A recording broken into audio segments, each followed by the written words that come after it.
Pemerintah Kota Langsa mengecek harga kebutuhan pokok di pasar dan sejumlah swalayan untuk memastikan ketersediaan barang dan harga menjelang Ramadan 1445 Hijriah.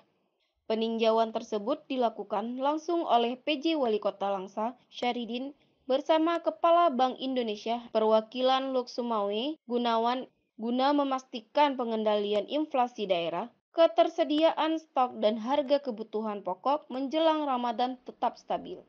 PJ Wali Kota Langsa, Syahridin, berharap agar minimarket dan swalayan juga dapat memasarkan produk-produk lokal agar harga dapat dijangkau oleh masyarakat ekonomi menengah ke bawah.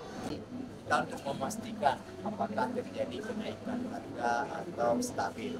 Di saat ini kita sudah berbincang langsung dengan manajer Sufina Kota Langsa dan melihat langsung beberapa barang yang dijual di sini memang harganya adalah masih dalam kategori stabil, tapi kita sarankan agar semua jenis produk barang yang memang dicari dan dibutuhkan oleh masyarakat.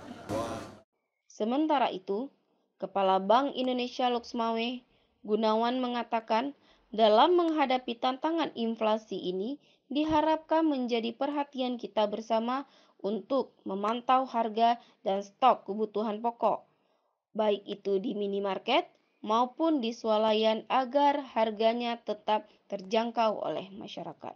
Mendorong untuk pemasok-pemasok lokal atau maksudnya produk-produk hortikultur kalau ada coba diberdayakan produsen-produsen atau petani-petani yang ada di wilayah kita. Mudah-mudahan juga termasuk. Dari Langsa, Selinovita melaporkan untuk Puja TV Aceh.